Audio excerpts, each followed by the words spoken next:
She asked me to sleep in the living room because she needed space to process our relationship.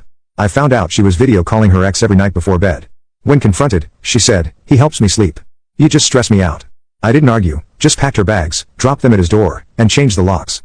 3 days later, she was sleeping in her car, begging me to let her back in.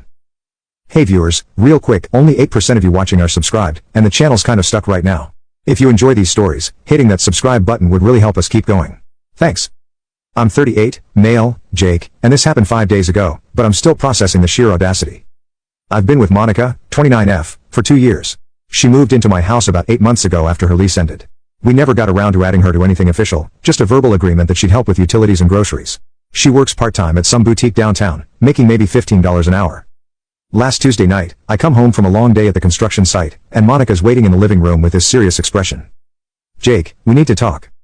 I already knew this wasn't going anywhere good. I've been thinking about us, and I need some space to process our relationship. Just for a week or two. Can you sleep in the living room so I can have the bedroom to myself?" I stared at her. "You want me to sleep on my own couch in my own house so you can process our relationship?" "It's not like that. I just need mental space. The bedroom feels like our space, and I need it to be just mine for a while so I can think clearly." Red flags everywhere, but I figured, whatever, pick your battles, not worth the drama. Grabbed my pillow and went to the couch. That was Tuesday. Wednesday night, around 11 p.m., I'm lying there scrolling my phone when I hear Monica talking in the bedroom. Figured she was on the phone with her sister or something. Thursday night, same thing, soft talking around 11 p.m. that goes on for like an hour. Friday night, I decided to check what was going on. Walked quietly to the bedroom door, which was cracked open just enough to hear clearly. I stayed in the hallway and just listened. "Good night, baby. I love you too. Sweet dreams, baby. Love you too." My stomach dropped. I went back to the couch without saying anything.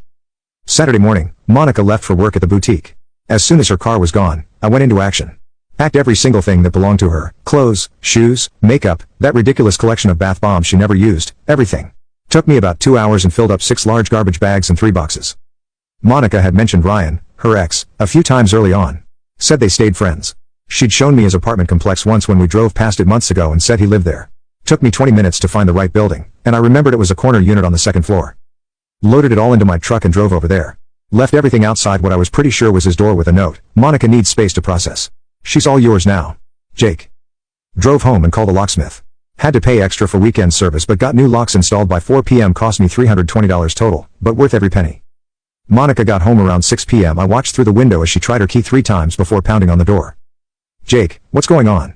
My key doesn't work." I opened the door but kept the chain on. "Your stuff is at Ryan's place." "What? What do you mean at Ryan's place? You said you needed space to process our relationship with him. I gave you permanent space." "Jake, this is insane. You can't just kick me out. My house, my name's on everything. You're not on any lease or bills. You can figure out your own housing. But where am I supposed to sleep?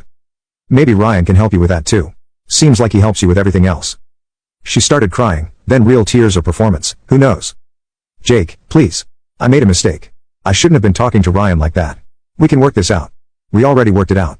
You get the space you wanted. I didn't mean permanently. I just needed a few days. You needed space to tell your ex you love him every night. I gave you the freedom to do that without me getting in the way. Close the door." She pounded on it for another 10 minutes, then left. That was Saturday. It's Tuesday now, and the circus continues. Update 1, 10 days later. Thanks for all the comments. Good to know I wasn't overreacting. So Monica left Saturday night, and I figured that was it. Should have known better. Sunday morning, my phone starts blowing up from different numbers because I blocked her main one. After the second call. "Jake, I'm sleeping in my car. Please let me come home. This is ridiculous. I have nowhere to go. Ryan says he can't help me. His lease doesn't allow long-term guests." Interesting. Romeo wasn't as eager to play house when it meant actual consequences. Sunday afternoon, her mom Carol calls me. Lives about 90 minutes away. "Jake, what is this about you throwing Monica out?" She called me crying saying she's sleeping in her car. "Carol, Monica asked me to sleep on my couch so she could have private conversations with her ex-boyfriend in my bedroom. I decided she could have all the privacy she wants."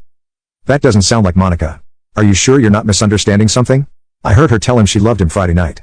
Ask your daughter about her bedtime calls with Ryan. Long pause. "I'll talk to her." Carol hung up. Monday morning, Monica shows up at my job site, caused a scene in front of my crew until my foreman told her to leave or he'd call site security. Monday evening, she was back at my door with Carol. "Jake," Carol said, "Monica told me about the phone calls. She says it wasn't what it sounded like." I looked at Monica. "What did it sound like when you told Ryan you loved him?" "I meant it as a friend. People say that to friends." After you kicked me out of my own bedroom so you could have private space to talk to him? Carol's. You can click on share and more to see if there is a part 2.